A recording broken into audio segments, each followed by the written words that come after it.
Good morning, good afternoon, good evening. Happy Friday if you are in the US, and I hope you're having a great day.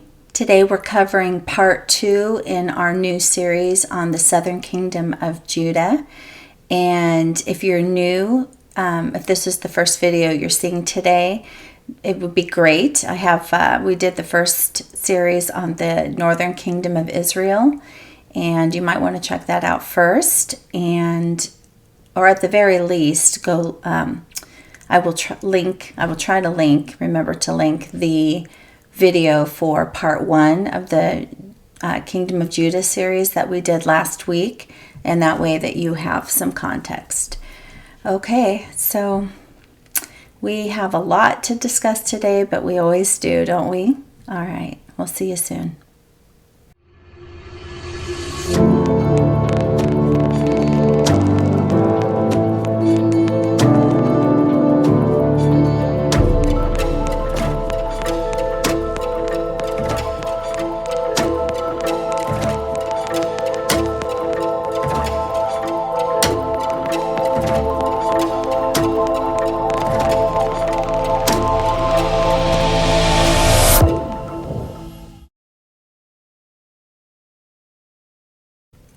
Okay, well, I have been hard at work researching this week and have a lot to share.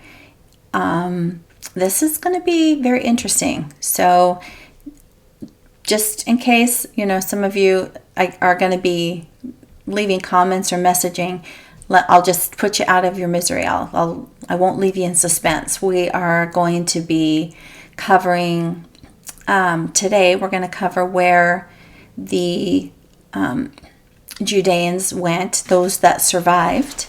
We're going to be covering some of where they went to, and today we're going to focus on West Africa, but we will also in upcoming videos be talking about the Judeans that were taken as slaves to Safar, which was the ancient name for Spain. So we're going to be talking about the Sephardic Hebrews and then the Portuguese Hebrews that came out of the Sephardic Hebrews. Those are related. I plan to hopefully talk about the Mizrahi Hebrews and let's see what else. Yes, we're going to be talking about the Lemba, the Ibu, and the Yoruba, and then whatever else comes along as we go. Oh, yes, I do have a couple of surprises up my sleeve, but I'm not going to tell you about them right now. But we have a couple more not as well-known Hebrews that we're going to talk about that definitely shaped history. So let's go ahead and let me bring up my slides. So that's just kind of to give you guys a little teaser and, get your interest going. So I'm going to pull this up, and I'm going to put on my little glasses because it just helps cut down the glare. So I apologize if you end up seeing my light reflected in them, but the glare is just too much. So I'm going to put these on. Okay, so the southern kingdom of Judah. What became of them after Rome destroyed Jerusalem in 70 AD? And this is part 2. And again, if you are just joining us for the first time today, we did part 1 last week talking about all of this prophetic and strange phenomena that occurred starting about 63 AD and leading up to about 66 AD, and then 3.5 years of war with Rome, culminating with the destruction of Jerusalem and the temple in 70 AD, and then of course Masada being destroyed in 73 AD. So all of that was covered last week. Went through all of the prophets and shared what they had to say in their words. And so I think there probably was about a third left that survived, and so some of those went to Rome. So yes, we also need to cover the Judeans that ended up in Rome, because they shaped a lot of what we call today as, Judeo-Christianity. But we're starting with the ones that went to West Africa. Okay, so I will say before I read this slide that there were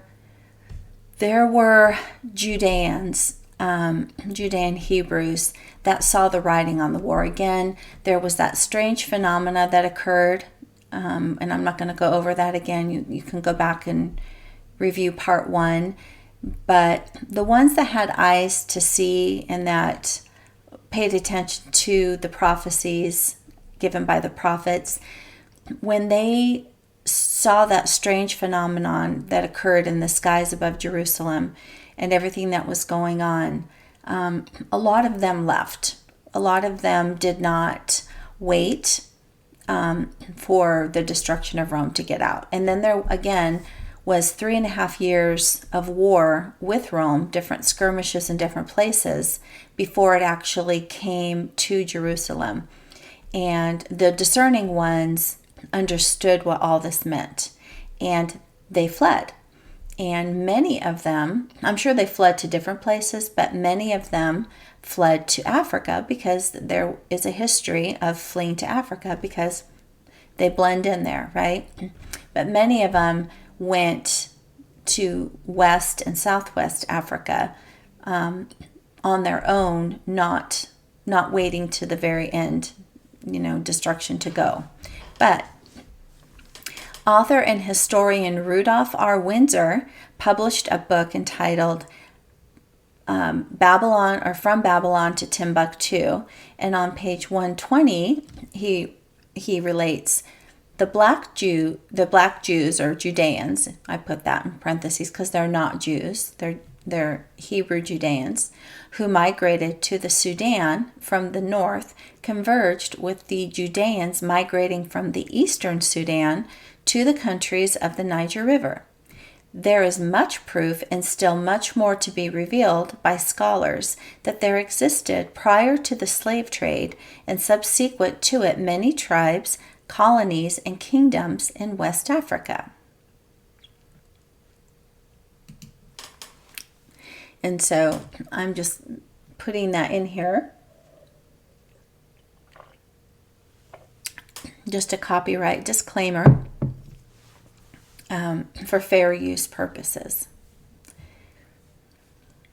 Just to cover myself. Okay. Migration from Israel to Africa.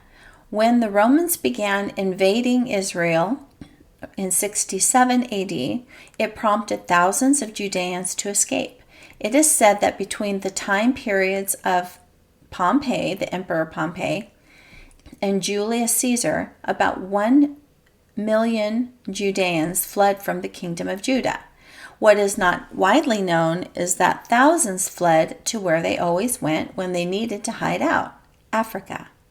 But instead of going to Egypt, well, I think some probably did go to Egypt as well, but several Judeans pushed past and kept going all the way to West and Southwest Africa.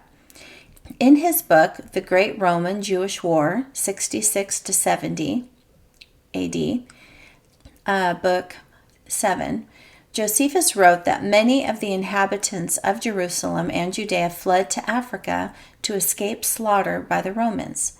He said, General Vespasian and his son Titus fought against the Jews. Millions of Jews fled into Africa, among other places, fleeing from Roman persecution and starvation during the siege.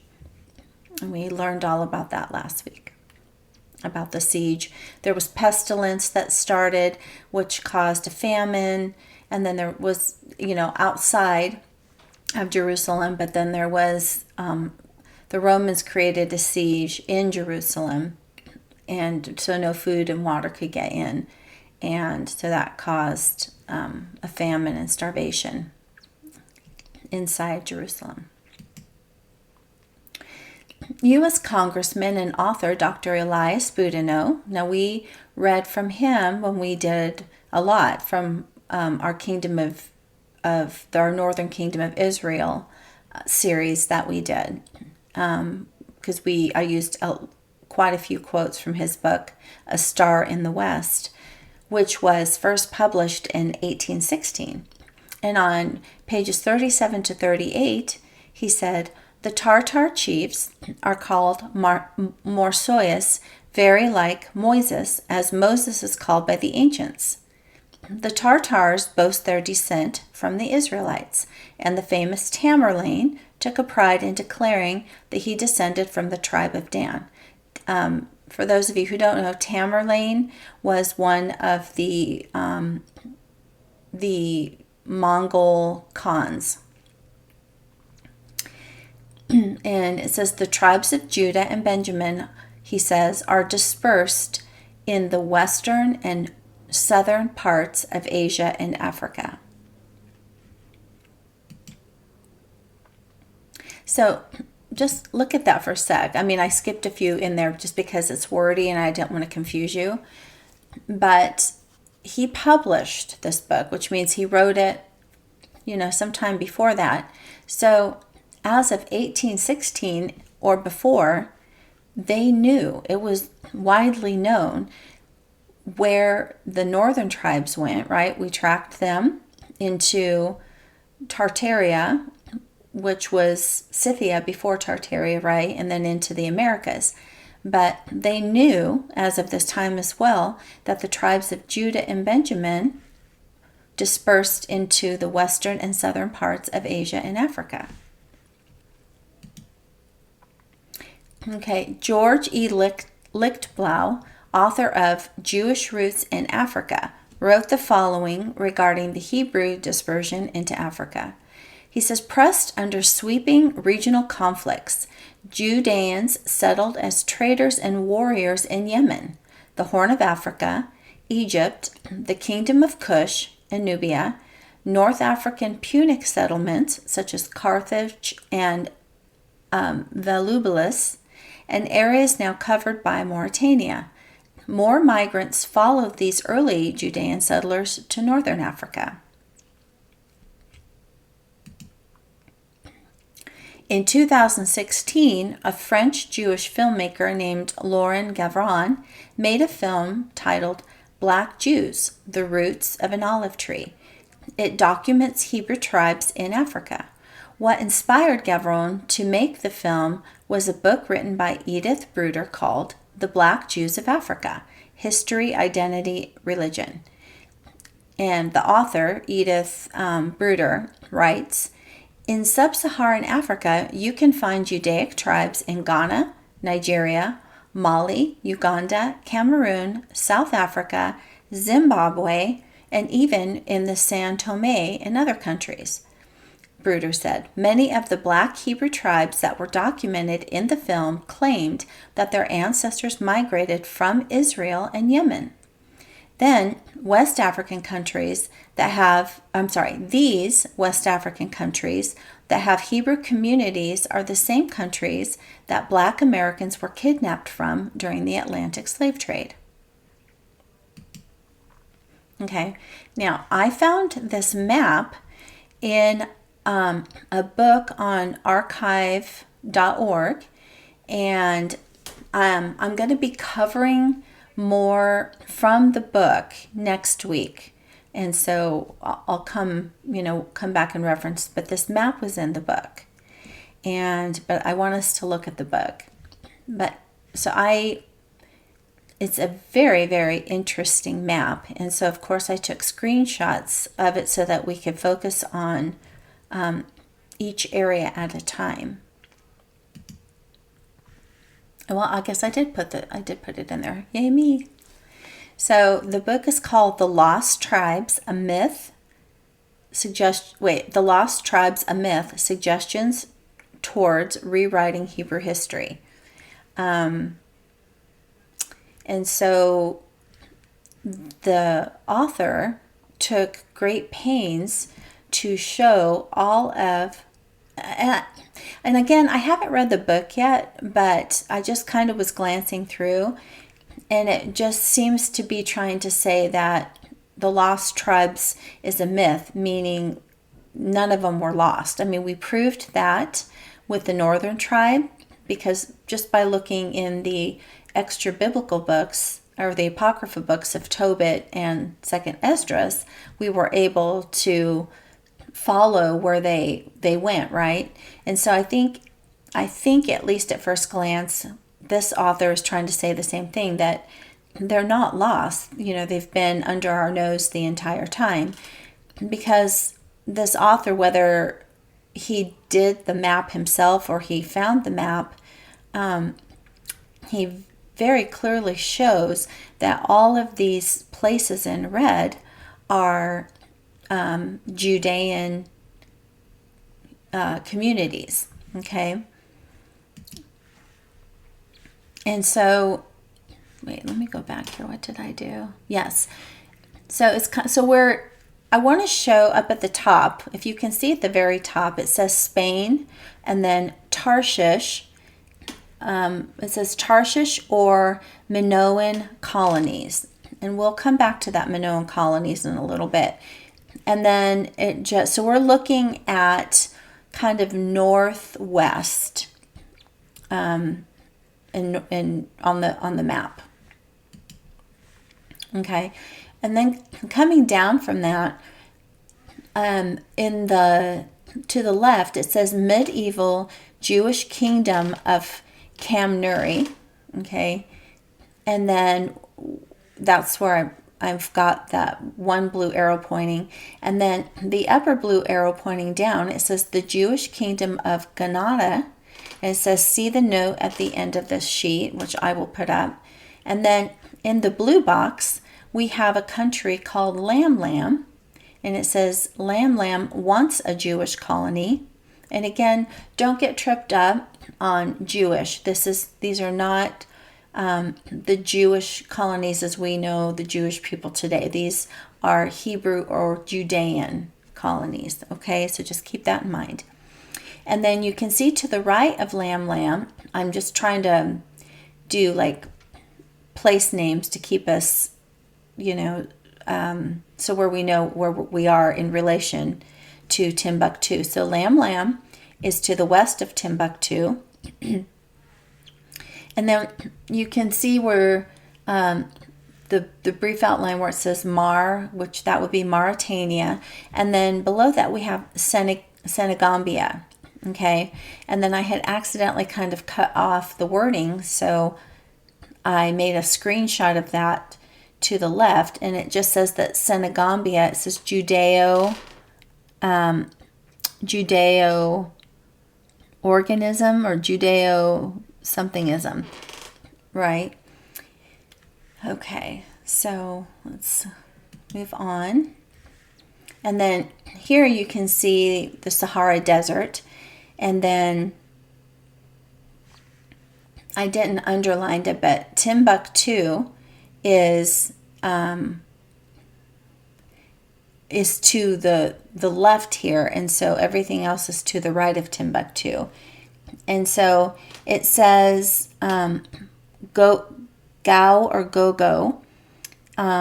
It says the White Libyan dynasty founded among the Negro, goodness, I can't read that, about 620 AD by Za el-Yemen. It says the name suggests Yemenite Jewish influence, and Za came from, goodness, I cannot read that. Anyway, I apologize.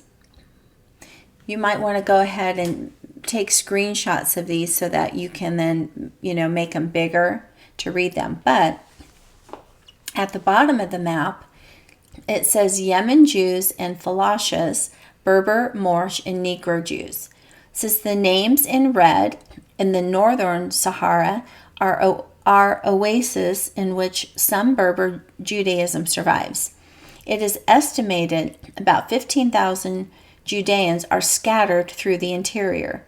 Other names in red are places of ancient Judean colonies, and in some cases, an approximate date of the settlement is added. Okay.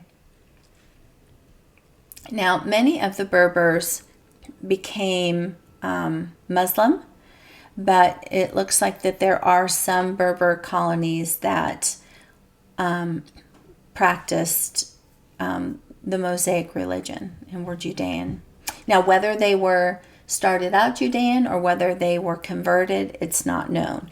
And that's some of the tricky part of looking at this map, is we have to realize, and we have to all do more investigation on this, that we have to be able to separate out the ethnic Judeans, which were from Judah, and then the kingdoms that they converted or evangelized to, that adopted the Judaic or the Hebrew religion.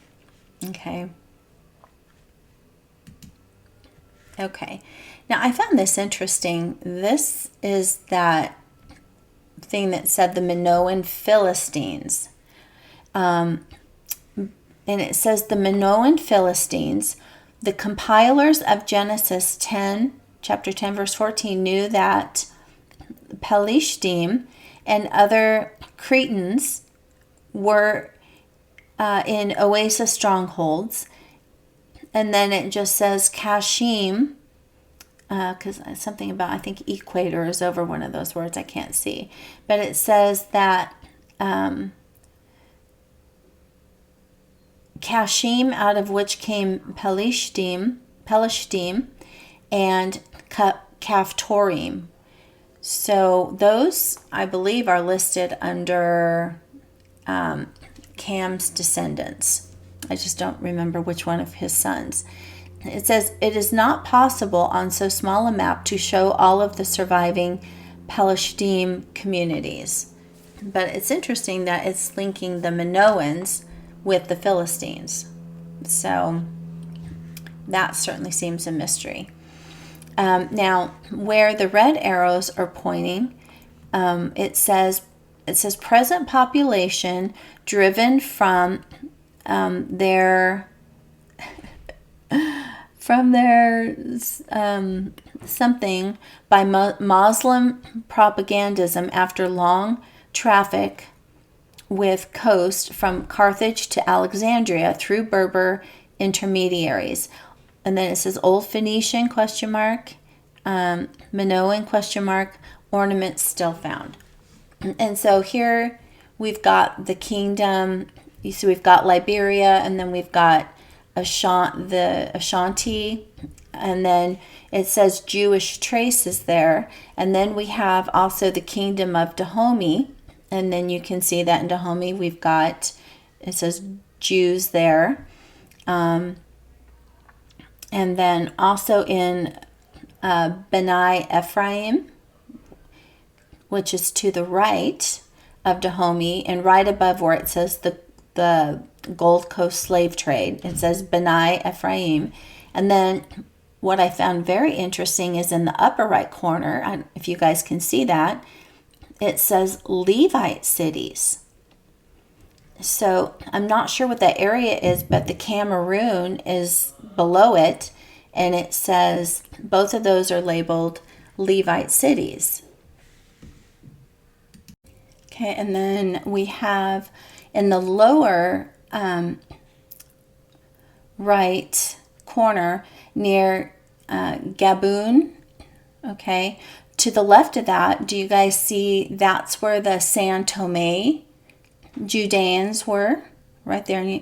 And then to the right says the Gabon, and then down in that underneath Gabon, it says the Mayamba Jews, and then Cabinda something, and then we've got down at the bottom the Luanda. So again, I don't know if these are, maybe some of you know, I'm not sure if these are ethnic Judeans or if these are people groups that were evangelized or proselytized that accepted the Mosaic religion. So anyway, I found that very, very interesting. Okay. Next, we have the area of Nubia. And so it just says Hebrew. Okay. And then near the A where Nubia is. And then you've got the, what does that say? The Tubaba or Tubaja Jews. And then over above the Gulf of Aden, where I have underlined Yemen. To the right of Yemen that's where we've got Sheba or Saba. And then you've got the Yemen Judeans. And I believe they are Judeans. Now, interesting thing, I did get a question in the comments on one of the videos about the Queen of Sheba, right? Who had a relationship with King Solomon. And I'm not sure if she became one of his wives or what that was, but she is not from she's not from an outside kingdom. She actually is descended from Joktan, who is descended from Arpachshad, same as the Hebrews were descended from Arpachshad. So she is that land. They are Semites or Shemites. And when I did look into her before, it seems that she did accept the religious traditions of Mosaic law. She did accept Torah and those. And then they had a son together named Menelik. And so there is a Solomonic Semitic line in Ethiopia through Menelik's descendants. And they have several generations of kings that have kept track. So even though Ethiopia technically would be Cush, I believe that's Cush from Ham's descendant, there is a line through Solomon and the Queen of Sheba that were over there as well. Okay, now here is all that red writing on the map, and it says Put, or P-U-T or P-H-U-T. So Put was one of the sons of Ham, right? We had Cush, Mizraim, Put, and Canaan. And it says the part played by the ancient people of Somaliland is in spreading elements of a pre-exile Yahwism remains a matter of debate. Somaliland is the Punt or Put of the Old Testament. In Genesis chapter 10, verse 6, and also 1 Chronicles 1:18, it says, Put is a son of Ham. That is a vassal of Egypt. Now the Fulas, who have pushed across Africa from Somaliland to Senegambia and the lower Niger, have this very tradition that they are descendants of Put, the son of Ham. Whether this be true or not, it is a singular fact that they have prefixed this name to almost every district of any extent which they have ever occupied. They have Futa Tero near Senegal, Futa Bandu and Futa Jalon to the north of Sierra Leone. It says there are also Futa Kassan, Futa Zera, Futa Furlo, and Futa Dagu or Dogu. The whole stock seems to have the tradition presented in Genesis chapter 10, verse 7, but there is no proof of a general acceptance of Yahwism. So, I don't know if that means worshiping Yahweh. I'm not quite sure what Yahwism is. Maybe some of you do. And then it continues. It says, they call themselves the pool, or the fool, or fowl, plural poolbe, or fulbe, which means ready, clear brown people. And again, I believed we talked about this before. The term ready, I did a Hebrew lemma study on ready. Ready means reddish brown. Okay, so they are saying that they are a reddish brown or clear brown people. Recognizable in the regions between the North African mountains and the Sudan in the 6th century BC, okay, they are recorded as moving towards the Niger in the 3rd Christian century. They were pastoral tribes in the Sudan, tributary to the native chiefs from Darfur to the Atlantic, very prominent in the east in Bagirmi and Wadi. They are numerous in Borgu, among the Nupes, Yorubas, Korofa, the Adamawa, and in modern Darfur they are miners, sorcerers, and necromancers. Well, that's never good. And then of the Jewish kingdom of Granada, it says, the Jewish kingdom of Granada, or Ta Gane, founded in about 300 AD, but there's a question mark, by the White Libyans, or the White Libyans being the Berbers. The kingdom occupied the great lowland connecting the coastal caravan route with the upper Niger. Jews, or Judeans, were on the coast in Phila's time. 22 Berber Judean kings reigned here before the Hegira, or Barth. 44 had reigned by 790 AD when the dynasty was overthrown. At Lamlam, 200 miles west of Timbuktu, a Judean trade oasis persisted until 1076 AD, when overthrown by Muslims. Oh, Barth must be an author who wrote Travels in North Africa. Okay, so that's who that is. The medieval Kamnuri was probably another remnant of the Judean Tagane. Dr. J.J. Williams, S.J., author of the new monumental work Hebrewisms in West Africa, writes that Ghana was in the 17 degrees north latitude, 7 degrees east longitude west of Nima. This puts it about 270 miles west by north from the much later Timbuktu, and 70 miles northwest of the medieval Lamlam. So it sounds like Lamlam has been around for quite a while, since the medieval times.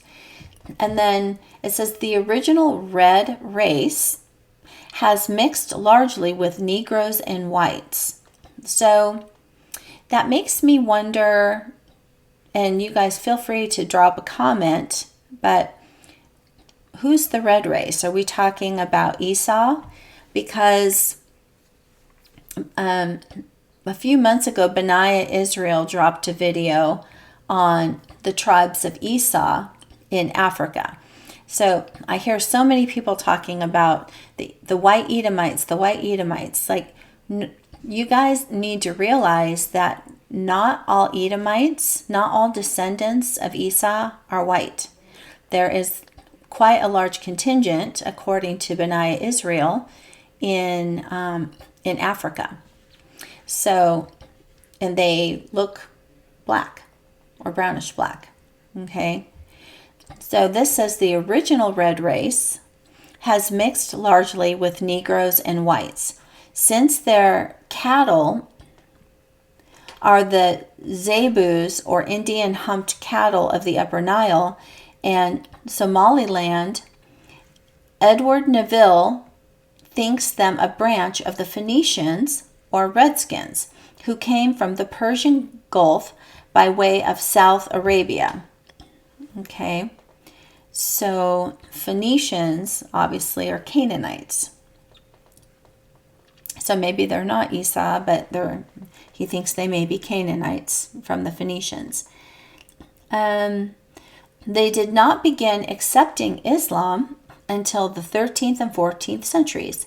Some are still polydaemonists. All right. I don't know if that means worshiping multiple demons. I'm not sure. Elements of Christianity have been noticed in some Sudan tribes. It seems that no one cultus or culture ever dominated the whole stock, but that such pastoral tribes as came in contact with Yahwism on the Upper Nile from Elephantine to Abyssinia have left some traces of the fact in their passage across the Sudan. So very, very interesting map. And I really love, you guys know probably by now that have been with me since the beginning, that I really love these old maps, and because they tell a story. There's so much information. Okay, and again, we're going to talk about the physical characteristics of the Judeans, so we know exactly who we're talking about. And the reason we did this in the Northern Kingdom of Israel series, but I'm getting so many brand new viewers, and you guys are finding us through, various videos, and you haven't seen all of them. And so it's just important for this series to be very clear about what, who we're talking about and what they look like. So again, this picture is of King Jehu. He was a descendant of Omri. He was of the northern kingdom of Israel. So I just want to kind of set the stage here that the northern kingdom Israelites, Hebrews, looked the same as the southern kingdom because they all came from Jacob. Okay, now of course Jacob had 4 different wives, so they're going to have some differences because of their mothers, but by and large they're going to look very similar because they have the same father. So you can see from this picture of King Jehu, which I blew up, he is definitely a black man with black features. Okay, now these were the priests, the Levite priests, that were made to worship their God while being forced out of Samaria. So the Assyrians under Shalmaneser V came in and completely took the remainder that was in Samaria and the surrounding area out. So you can very clearly see that these are a Negro people, a black people. They have very specific characteristics. The almond eye shape, the high cheekbones, the nose, the pronounced full lips, and the hair. I mean, they have some cornrows happening here. Okay, so they look nothing like, I want to make a point that they look nothing like the Jewish people. We're talking about 2 different people groups. And again, if you want to know what I mean about that, I've made a playlist in the description, or not in the description, but there's a playlist down below, and you can go watch all of those videos, and I explain this in great detail. Okay. Now, the below are Assyrian reliefs showing the southern kingdom of Judah, specifically the Hebrews from the Judean town of Lachish or Lachish. Okay, they look very similar to the northern tribe. And then as a little inset, I put where Lachish was related within Judea. And the Assyrians removed them as well.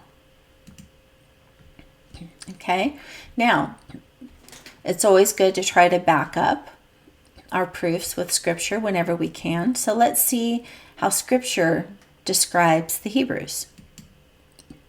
Okay, in Song of Solomon, chapter 1, the Shulamite woman says, I am black but comely, O ye daughters of Jerusalem, as the tents of Kedar, as the curtains of Solomon. Look not upon me because I am black, because the sun hath looked upon me. Okay.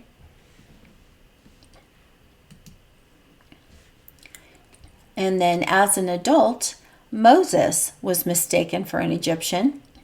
After he fled Egypt after killing the Egyptian man and fleeing for his life, he came upon a group of girls watering their flock in Midian. And so they were being bullied there, and he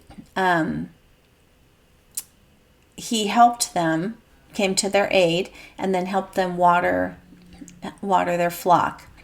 And it says in Exodus 2:16-19, now the priest of Midian had 7 daughters. They came to draw water and fill the troughs to water their father's flock.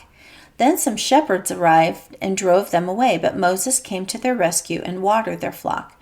When they returned to their father Reuel, he asked, why have you come back so quickly today? They answered, an Egyptian rescued us from the shepherds, and he even drew water for us and watered the flock.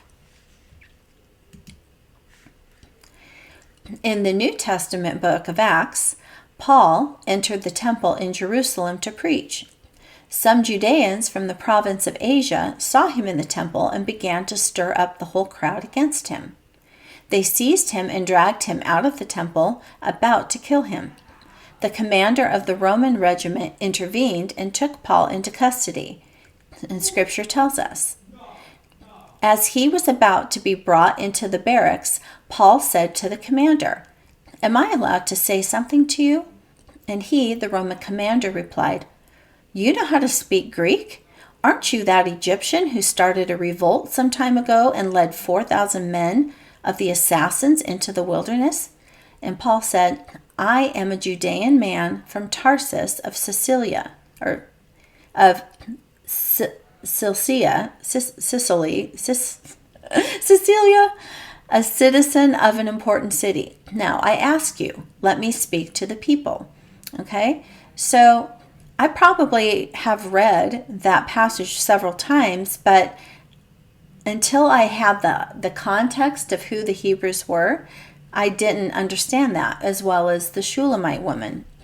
Okay, so we have both Moses and Paul being taken for Egyptians, confused with Egyptians. So, what did ancient Mizraim look like? Okay, well, in the center, here are Egyptian statues of Egyptian warriors from approximately 2000 BC. And then to the left is Queen Tai, grandmother of King Tut. And that bust of her is sitting in the museum in Berlin, Germany. And then to the right, we've got Pharaoh Amenhotep from the 18th dynasty, circa 1300 BC. So this is what ancient Egyptians would have looked like. And you cannot compare them to the people living in Egypt today because there is much more admixture, European admixture mixed in. Okay, they're much lighter people. So this is what ancient Mizraim would have looked like. And this is who both Moses and Paul are being compared to.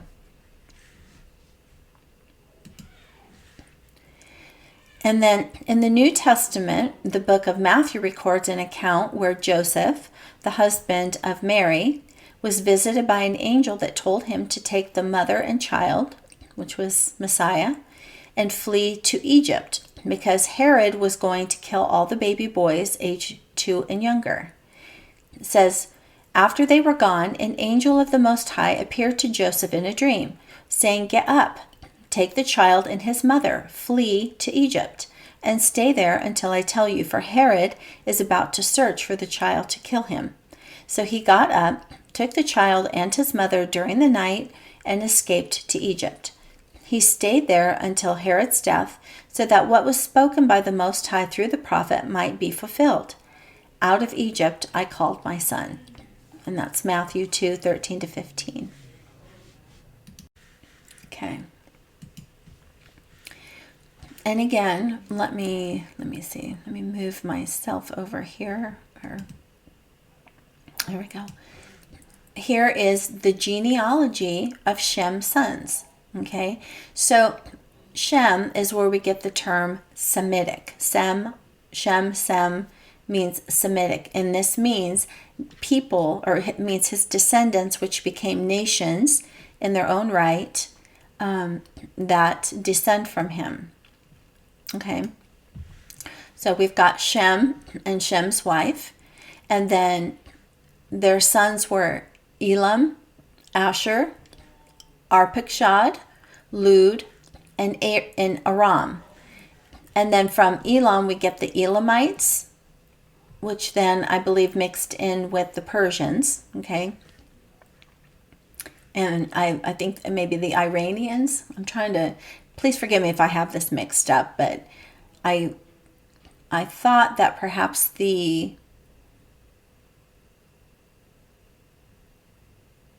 I think somehow the Elamites intermixed with the Iranians and the Persians, but they're all kind of together in that area.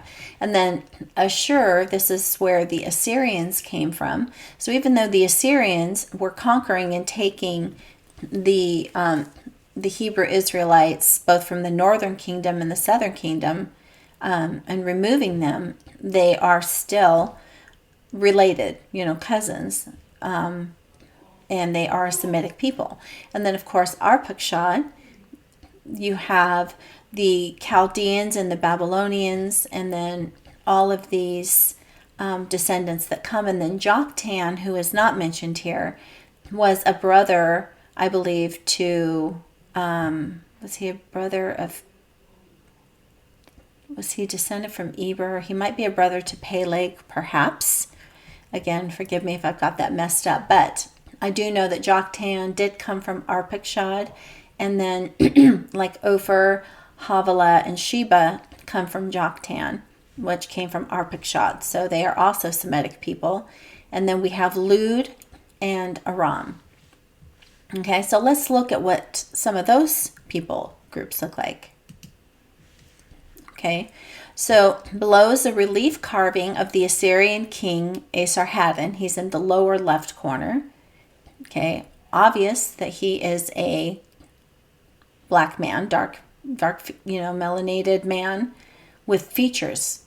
Okay, as well as a bronze bust of the Assyrian king Sargon II, and he's in the middle, and that bust was actually found in the ruins of Nineveh. Okay, they had unearthed that. I think that's very clear. What his ethnicity is, and from his features. And then to the right is a relief carving of an Arab camel rider. So the Arabs descend from Shem through his descendant Abraham, right? Abraham also, they come from Arpachshad.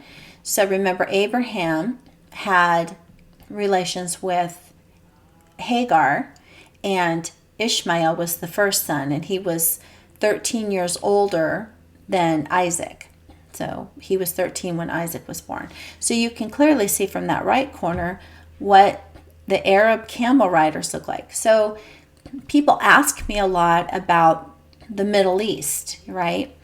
And the Arab nations are descended from Ishmael.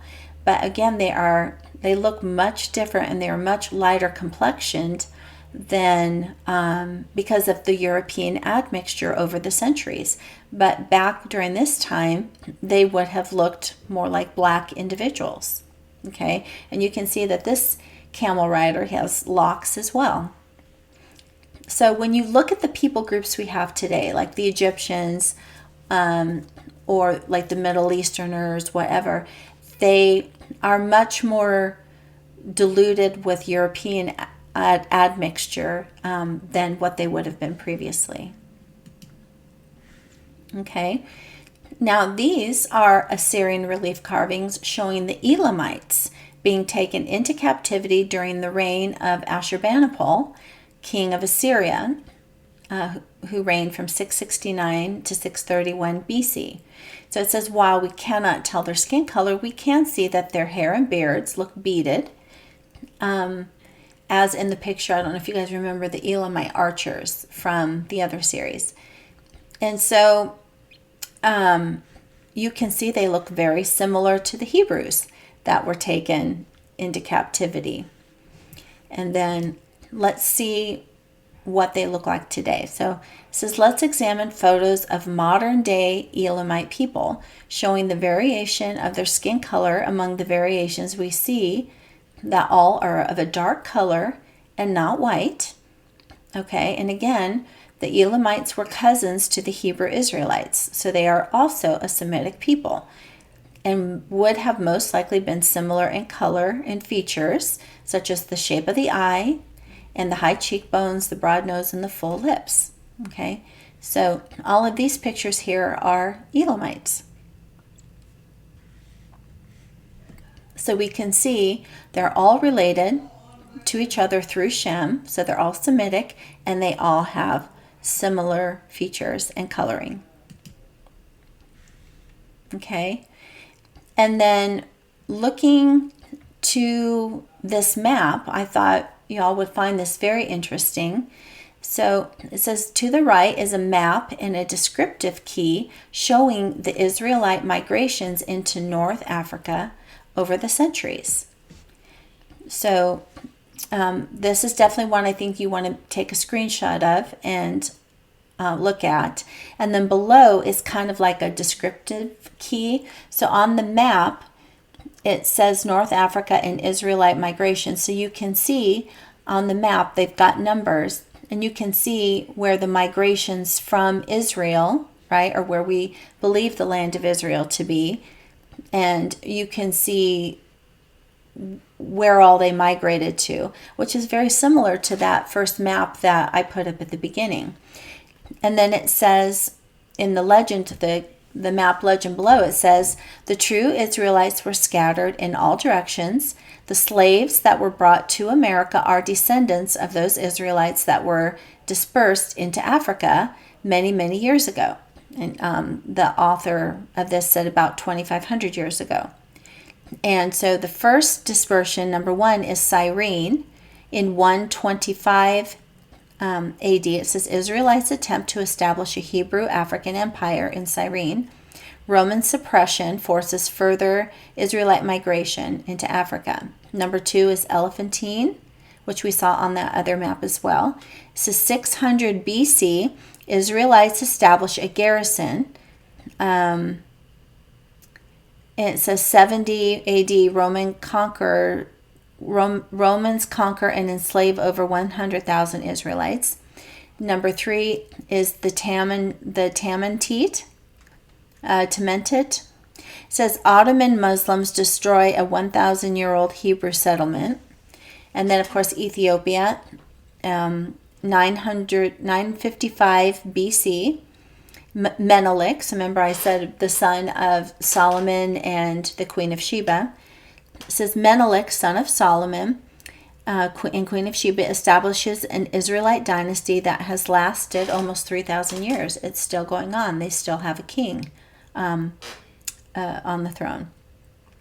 And then number five, Uganda. It says a line of 33 kings tracing their lineage to King David. Number six, Libya, 640 AD. Israelite Queen Dia Kahina organizes an army to defend against Roman and Arab incursions in North Africa.